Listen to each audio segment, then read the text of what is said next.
All right, so for this next lesson for 1.4, 1.5, we're going to be talking about the properties, the structures, and the functions of the major groups of macromolecules that we need to know for the exam.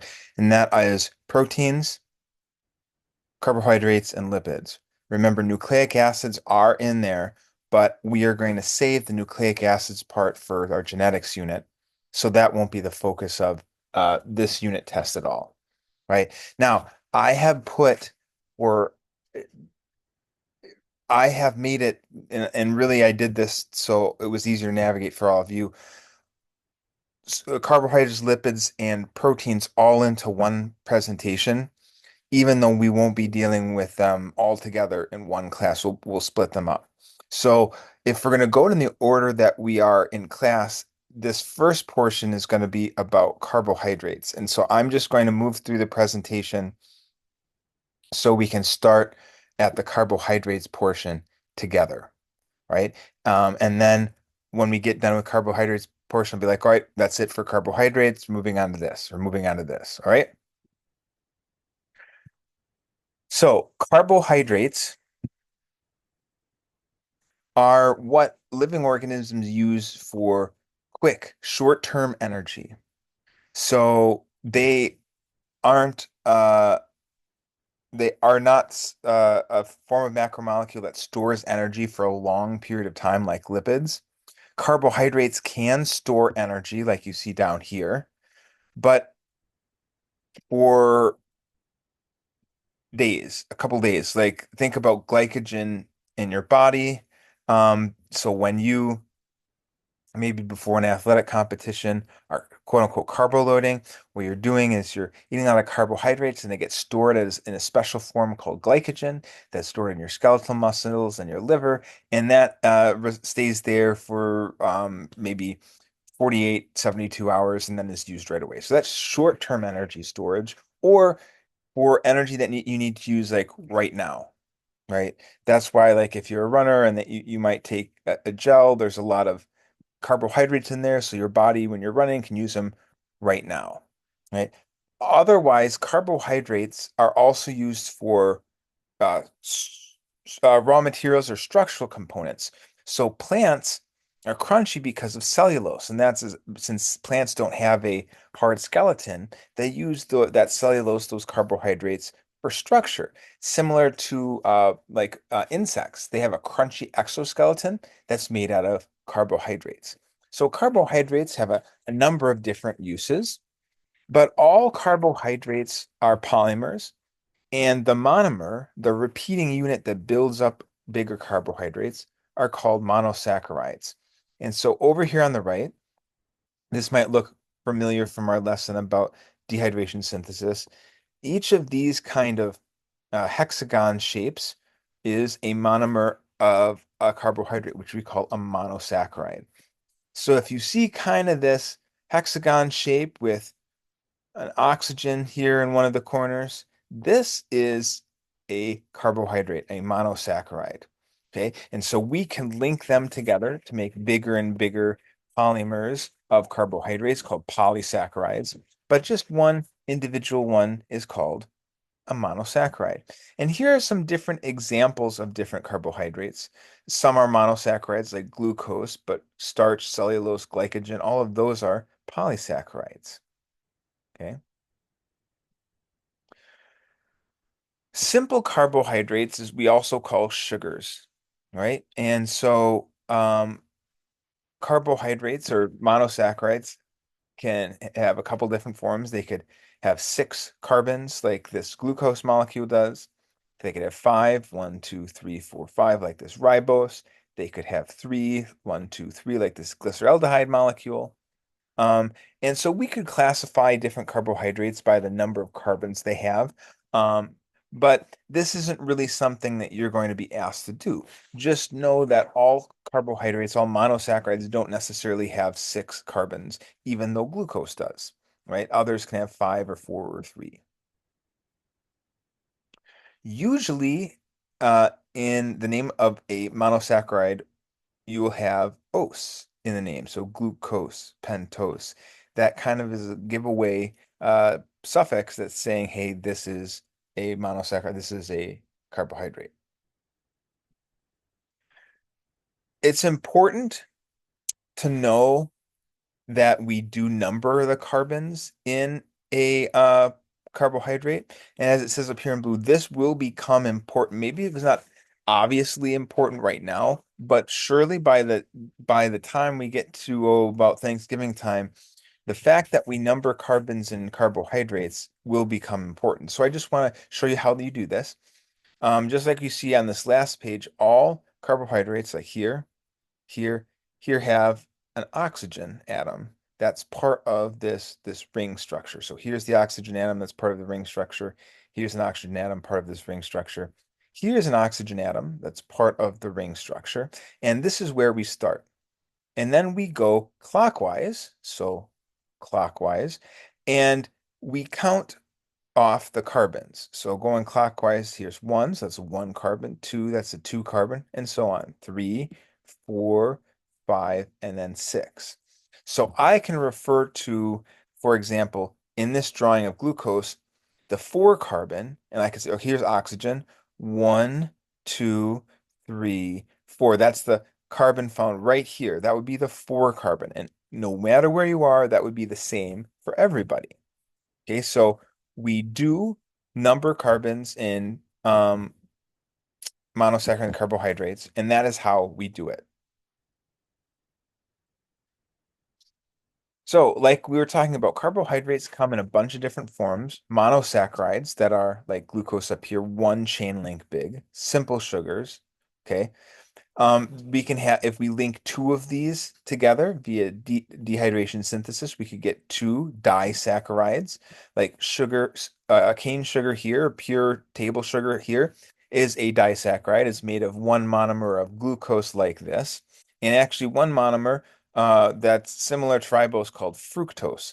So pure cane sugar is a disaccharide, or we could have larger polysaccharides like starch in these potatoes, or in the or grains in this whole grain bread that we link many, many, many, many, many different monomers together to make a really big long chain, and those are called polysaccharides, right? Those are called polysaccharides. Now, eating a lot of whole grains, polysaccharides is good versus eating a lot of sugar because it takes time for your body to break all of those monomers apart. You feel fuller for longer, and it doesn't just get instantly turned into energy like cane sugar, okay? So here is a picture of dehydration synthesis between glucose and fructose to create sucrose, table sugar. So just another picture. I know we've used carbohydrates as an example to make dehydration synthesis to make a disaccharide, one, two, from dehydration synthesis between two monosaccharides, glucose and fructose. Here are some examples of polysaccharides. And polysaccharides are really great as quick sources of energy because they are very easy for your body to build and they're easy to break down and get energy from. So things like plants, like this potato, uses starch to store energy for a short period of time as carbohydrates. Your body, like I mentioned, uses glycogen in your liver and your muscle cells to do the same thing. And plants and some animals use cellulose or chitin to make those crunchy outside parts, like on this bug, it's crunchy exoskeleton, it's made out of chitin, or this carrot's crunchy because of cellulose. So don't forget those other functions of carbohydrates as well. It's not just it's not just as energy. So here is a little bit of a comparison between starch, which is a polysaccharide that stores energy in plants, and glycogen that stores energy in animals.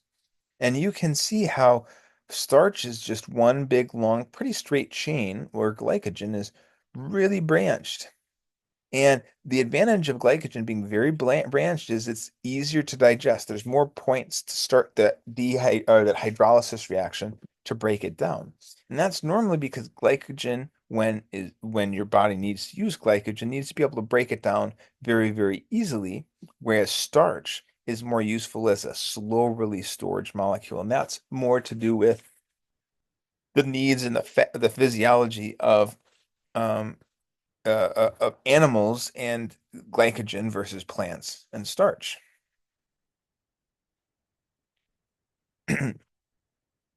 So there's a wide range of different polysaccharides, but just like any other macromolecule, the molecular structure determines its function. So in starch, the starch is made completely up of glucose, and so is glycogen or cellulose. And you might say, well, what's the difference then between the two? Well, remember when we were talking about isomers before?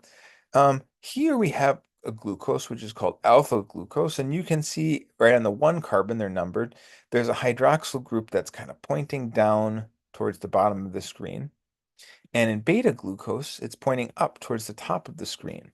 Those are two different isomers of glucose.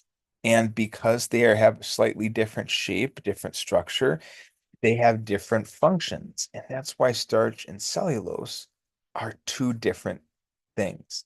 That's why starch and cellulose, both polysaccharides, both made completely up of glucose, but they serve different functions because they're made of different isomers of glucose. Cellulose is specifically important because it is the most abundant organic compound on Earth, right? And all herbivores have evolved a mechanism to digest cellulose, right? On the other hand, most carnivores haven't. That's why carnivores eat meat to get their energy and nutrients and not cellulose, not plants. For carnivores then, and omnivores, including us, because we can't digest cellulose, cellulose becomes undigestible roughage or fiber. Now, it's still really important that we eat enough fiber to clean out our insides and to make sure everything is functioning properly, but we just don't extract any nutrients from it, right? That is because a lot of herbivores like cows or just rabbit, their guts, their digestive system contains a specific type of bacteria that lives there that contains enzymes to help them break down cellulose-rich substances like grass. We don't have those enzymes in our stomachs, so we can't break cellulose down into its glucose and extract its energy from there.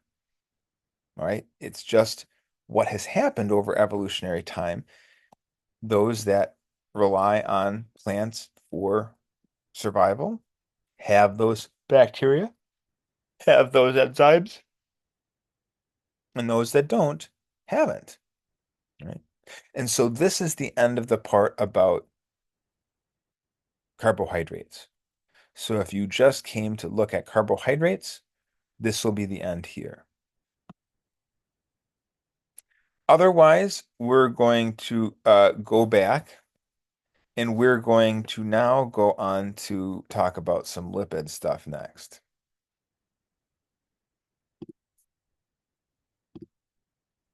All right, so if you're just joining us for the lipids portion, lipids are our second class of macromolecules. And lipids are all composed of carbon, hydrogen, and oxygen. And you might say, okay, that's great, but so is our carbohydrates. What is the difference? What is the difference? Carbohydrates like glucose, C6H12O6. Lipids also have carbon, hydrogen, oxygen. Easy way to tell them apart. Carbohydrates in general will have two carbons for, or will have one carbon for every two hydrogens and one oxygen. So we say it's a 1 to 2 to 1 ratio. So in glucose, C6, 6 carbons, H12, 12 hydrogens, O6, 6 oxygens. 6 carbons, 12 hydrogens, 6 oxygens, 6, 12, 6, 1 to 2 to 1, right? That's going to be the same for any monomer or monosaccharide. Lipids will also contain carbon, hydrogen, and oxygen, but it will not be a 1 to 2 to 1 ratio. There'll be many, many, many more carbons and hydrogens and far fewer oxygens. Because lipids are just long hydrocarbon chains. Look at here in yellow, these long hydrocarbon chains, that's a lipid, right? And lipids are a large group made up of many diverse macromolecules, like fats, phospholipids, steroids, right? They're all part of the lipids group. And, and interestingly enough, they are not polymers. Okay, so over here on the right, this is a fat, this is a triglyceride made up of three of these fatty acids and this great glycerol. And that's one triglyceride. I can't link two triglycerides together or three triglycerides together to form a long chain. This is it. That is a triglyceride. Now we're done. So lipids do not form polymers. We still make them or construct them from their constituent parts via dehydration synthesis, but they are not polymers. They are big molecules, however, like I said, made of smaller subunits. Now, lipids have some of the most diverse members of the lipid class, and their defining property, the thing they all have in common, is that they are all nonpolar. And hopefully, you can see why that is looking at this example. Carbon and hydrogen don't have a big electronegativity difference, and so a huge molecule made simply of carbon and hydrogen is not going to have a positive or a negative part, and so it'll be nonpolar. So the first class of lipids we want to talk about is fats, and we also call these triglycerides. Triglycerides, and it's made with from a glycerol molecule. Sorry, that's this gray part right here with three carbons, and these long carbon and hydrogen chains, which we call a fatty acid. And so there's many different fatty acids. But they all, in general, are carbons and hydrogens linked together with a carboxyl group at one end, you can see over here. And we make a triglyceride or a fat by linking three fatty acids to the glycerol molecule via dehydration synthesis. And so you can see right here where water is being removed, dehydration, and that's going to form a bond that links the glycerol to the fatty acid to make triglyceride, a fat. They're called triglycerides because glycerol, that's the glyceride part, and three fatty acids. So three triglyceride. Fats or triglycerides are nonpolar, and so they're hydrophobic. Here's another picture of a triglyceride with its three fatty acids. And its main function is for long-term energy storage. It is very concentrated. All carbon and hydrogen bonds, lots of potential to store energy. In fact, triglycerides store about well, a little bit more than two times the amount of energy per gram as carbohydrates and proteins. They store, that's triglycerides, that is fats, about 9 kilocalories per gram, whereas carbohydrates and proteins store about 4 kilocalories per gram. Also, beyond just energy storage for the longer term, remember carbohydrates versus energy storage for the shorter term, this is longer term. They also act to cushion the body organs and insulate the body like blubber in whales. So fat is necessary for an organism to survive, and having too little of it may be counter to what you would think is a bad thing. Now, when we're talking about triglycerides, when we're talking about fats, fats can either be saturated or unsaturated. And a saturated fat is a triglyceride that has a fatty acids that attach to it that all have carbon to carbon bonds that are single bonds. There's no double bonds. So if I look at the fatty acids in a saturated fat, you will see that there are no double bonds in between two carbon atoms, right? They're called saturated because each carbon is saturated with the maximum number of hydrogens they can possibly be attached to. Now, because they are saturated, these uh, fatty acids are long and straight. And that means that they are easy to pack together. Because if they're just long and straight, it's easy to stack one on top of the other. And that means that they're very dense, and so they're solid at room temperature. So most animal fats are saturated fats, like butter and cheese and things like that. And they are solid at room temperature because of that packability. They're dense. Also, because of that density, the ability to pack together, they contribute heavily to cardiovascular disease through atherosclerosis or the plaque deposits on your blood vessels walls.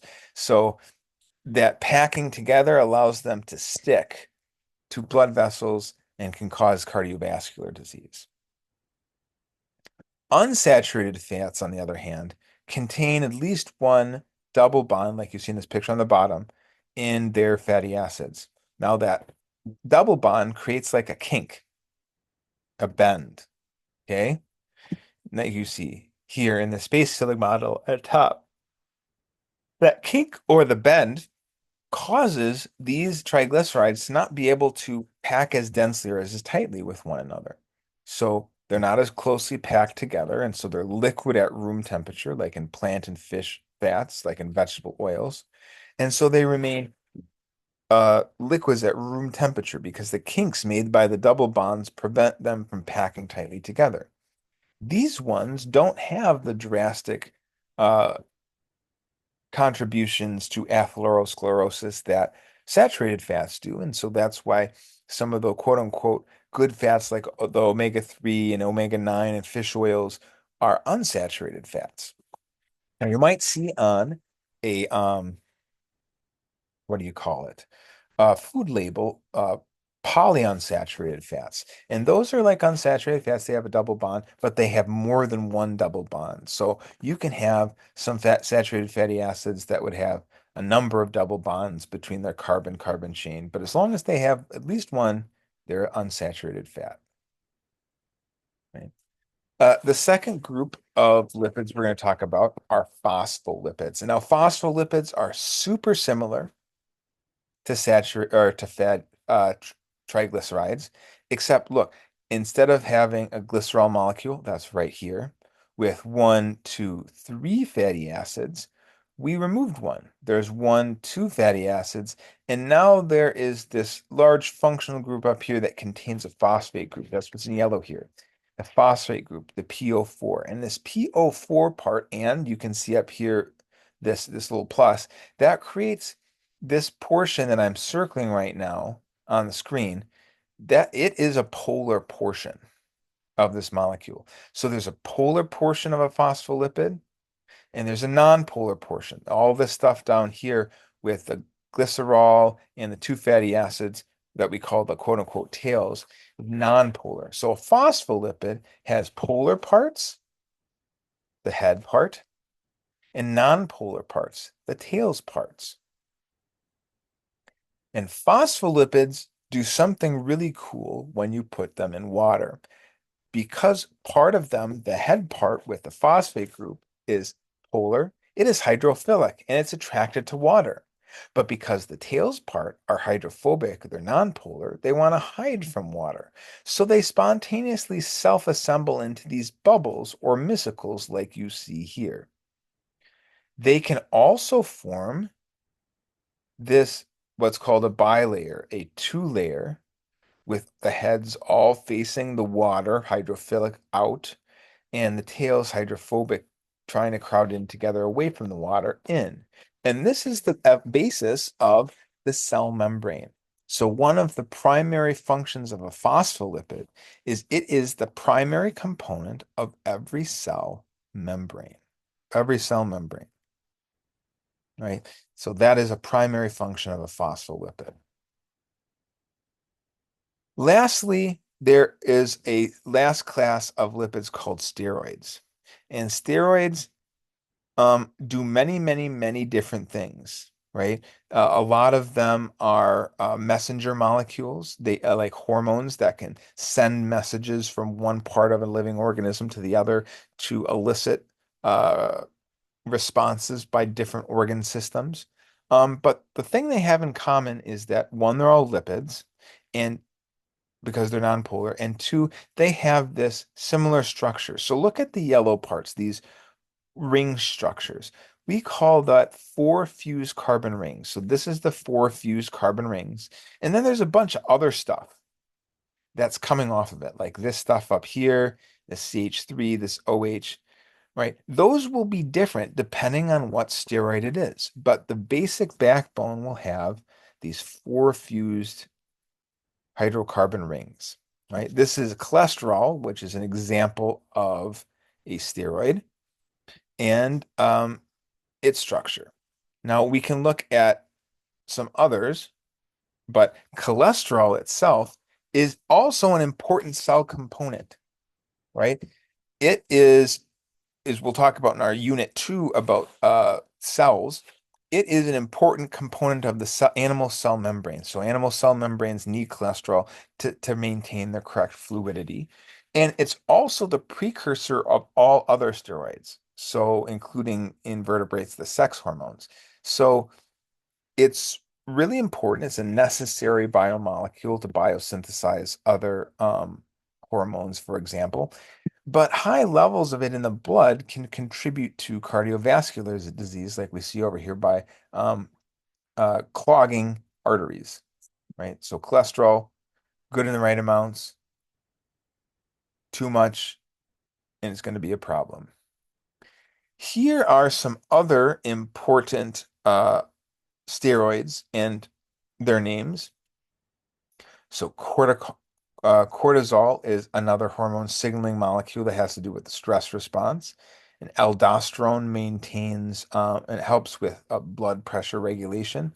And then here are some steroid hormones made in reproductive glands. That's testosterone and estradiol and progesterone. Look at how they're very so similar, that four fused ring structure. And then in red, I kind of highlighted what's different about them. So they all have a very similar makeup, except the extra groups attached to this four fused ring structure is different. And one of the, even though steroids do a bunch of different things, one of their primary roles is messenger molecules, for example, hormones. So if we came just for the lipids portion, that's the end of the lipids portion. And we're going to move on and talk about proteins to end this out. So I'm just going to go down and we're going to start to take a look at proteins for a minute, for a little bit. I'm sorry about this. I just need to make sure. Oh, it's the very first thing. Duh, yep, it's fair at the beginning. Sorry about that. So proteins, right? If you're just joining us, we're starting the protein section. So if you're here for proteins, there we go. They are the most structurally and functionally diverse group of macromolecules. They look the most different. They do the most different things. That's why we're spending 2 days on them, because for the AP exam, they're also going to be the most important out of the different macromolecules that we talk about in our first unit. Here are a list of some different functions of proteins and some examples of them. Now, obviously, you don't have to memorize all of these, but I just want to show you that there are a number of different ones that do a huge diversity of things for a living organism, and they're involved in almost everything. From enzymes to structure to signaling to movement to defense to storage, you name it, a protein at some point is probably involved. Now, proteins, just like carbohydrates, are polymers. They're made up of repeating monomers linked together. And for a protein, the monomers are called amino acids. So up here at the top, here's two examples of two amino acids that we can link together via, you guessed it, dehydration synthesis to make what are called polypeptide chains. So a polypeptide chain is just a string, a polymer of linking many monomers, amino acids together. Okay.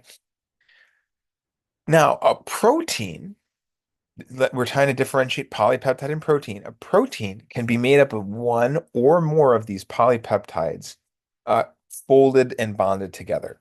So one polypeptide could be a whole protein, but a protein might be more than one polypeptide chain interacting together.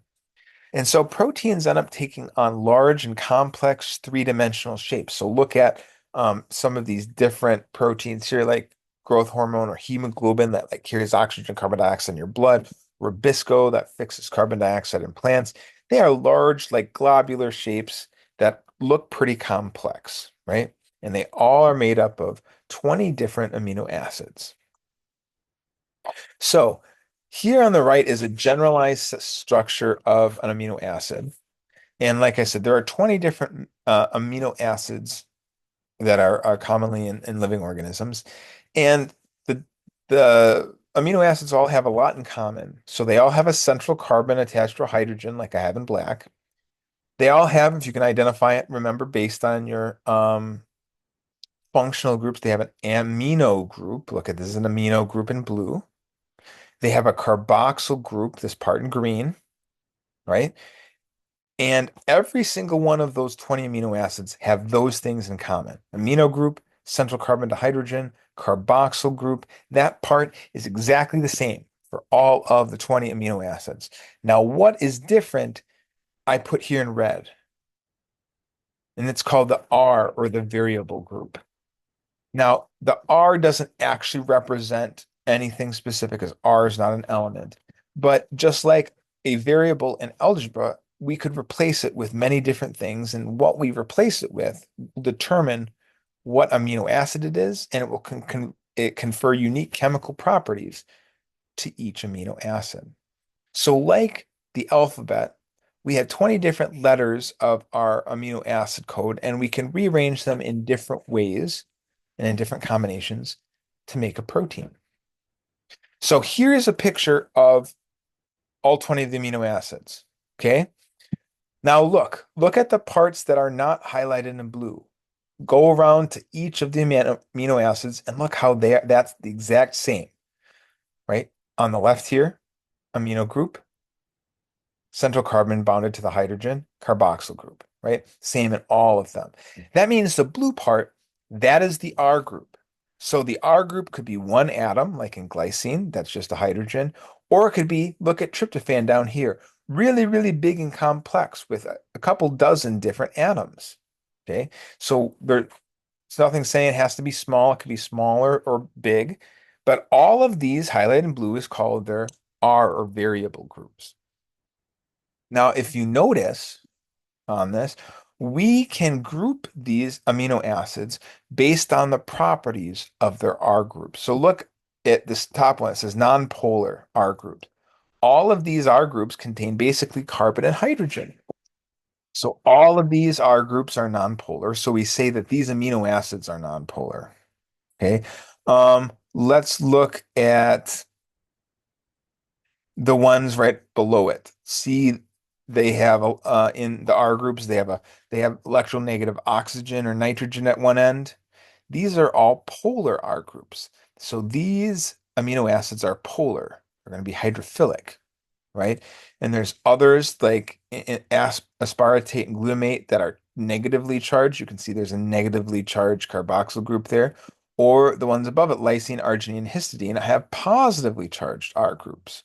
And that's going to dictate how they interact and how the protein is going to fold, like we're going to talk about in a second. There are also two amino acids, like you see here in methionine, and another one, cysteine here, that contain sulfur. And sulfur containing amino acids form disulfide bridges, which are simply covalent links between two different sulfhydryl groups. So, for example, two cysteines might be able to form a disulfide bridge between one another by forming a covalent cross linkage there, just kind of like you see here. So I'm mentioning that because it's not a property that's illuminated that's shown in this table of amino acids, but that sulfur-containing amino acids, specifically cysteine, can create what's called a disulfide bridge. Okay, so how are we going to use amino acids to build proteins? Well, they're going to become linked together, the monomers, the amino acids, to form polypeptides, polymers, via dehydration synthesis. Okay, you can see right here. And the bond that is created to link two amino acids together to form a dipeptide is called a peptide bond. So here is pointed out a peptide bond created from dehydration synthesis between two amino acids, right? But right between this carbon and the nitrogen, right there. That's a peptide bond created by dehydration synthesis. And so we could make bigger and bigger and bigger proteins just based on adding more and more and more amino acids. So polypeptide chains, because of that, have a direction. Here's a polypeptide that is made up of three amino acids, so technically it's a tripeptide. One end has the amino group that's free. We call this the N-terminus of this polypeptide. And the other end has the carboxyl group that's sticking out, and that's called the C-terminus, right? And then in between, we have a repeated NCC, NCC, NCC covalent bonds between these atoms. NCC, NCC, NCC. Um, and because of that, this polypeptide can only grow in one direction. Okay, it can only grow here towards the C terminus, right? Towards this direction. Now, I have this picture of the Starship Enterprise here because its serial number started with NCC. And that reminds me of proteins because NCC, NCC, like we talked about in our polypeptides. Now we're going to end today talking about protein structure and function. And the key thing we need to remember is for any macromolecule, the structure determines the function, or the function depends on the structure. So the 3D structure, the twists, the folds, the coils, all of these, look at all of these proteins have a different three-dimensional structure, which means they are going to have different functions, do different things. Hemoglobin, going to carry carbon dioxide and oxygen. Pepsin, going to help break down substances in the stomach. Collagen, going to provide structure, like in squishy parts like your ears. Now, protein structure, that 3D shape that we see here, is determined by four things, what we call four different levels of protein structure. So, first, a protein's three-dimensional structure at the most basic can be determined by what's called its primary structure, the sequence of amino acids in our polypeptide. So if we change the amino acids that make up a protein, or if we change the order that they're in, we're going to change the shape, the structure, the function of our protein. Just like if you would take a word like cat and rearrange the letters to be TAC, now that is a different word. Or ACT, now that's a different word. Right? Similarly, if we rearrange or substitute letters into protein, we'll have a different primary structure. Okay.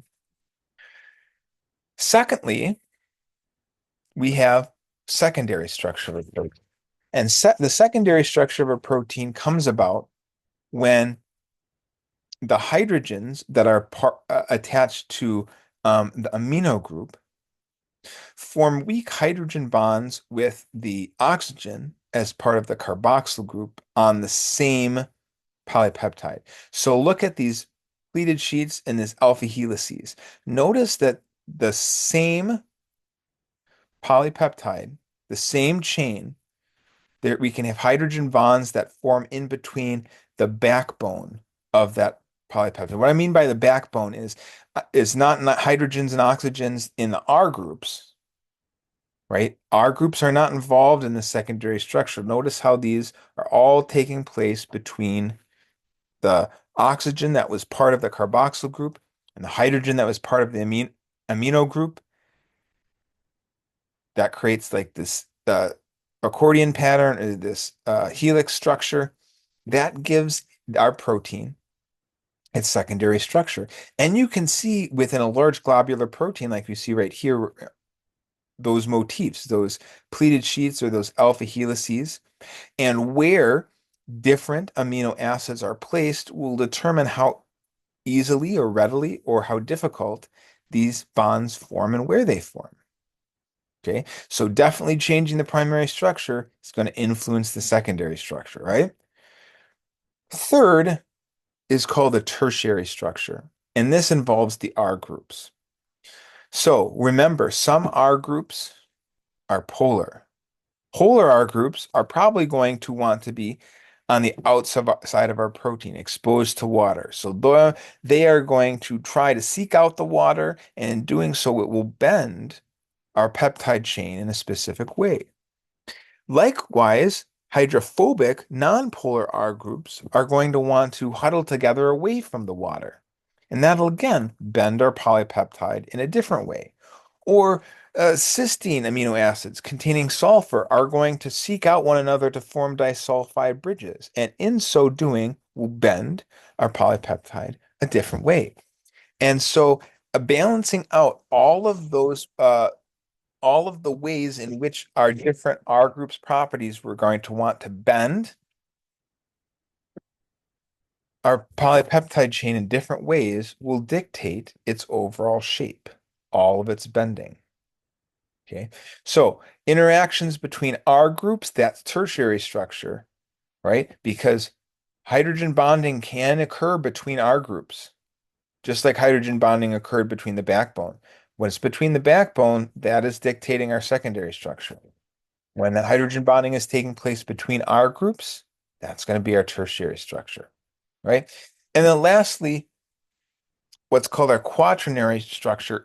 Every protein doesn't have a quaternary structure, right? When a large protein that's made up of many different polypeptides occurs, there is more than one way in which those different polypeptide chains are going to interact with one another. And how they interact specifically, how each of those polypeptide chains orient with one another is going to make the ultimate 3D shape or structure of that protein, called its quaternary structure. So all proteins will have primary, secondary, and tertiary. Some, not all, will have a quaternary structure. Okay. Now, lastly, because proteins are folded and bent due to the primary, secondary, and tertiary structures, what happens if those interactions that create those levels of structures were interfered with? And that's what we call denaturing. So proteins can denature, DNA can also denature, as we'll talk about later on, but proteins can denature, they can become unfolded. So if we change the environmental conditions, raise the temperature, raise the pH, change the salinity, they could disrupt the hydrogen bonds, the ionic bonds, the sulfide bridges that are stabilizing the structure of our proteins. And it could alter the secondary and tertiary structure of our protein and change its shape. It could unfold it. So here is a folded protein, and maybe if we heated it up and it's now disrupting, causing a disruption in the secondary and tertiary structure, those interactions between the backbone and the R groups, it could become unfolded. And if it's unfolded, it now doesn't have the same structure, which means it doesn't have the same function and it can't do its job. Now, some proteins can be returned to their original function or shape after denaturing, but many can't. Many can't. And this is actually where we're going to end with proteins for today, because I'm going to show you a video about how one protein that we thought, once it was denatured, can never be refolded again. We could never remake those secondary and tertiary structures, those interactions. Now we know we found using biotechnology a way we can. So if you came just from the protein section, this is where we're going to end before our class.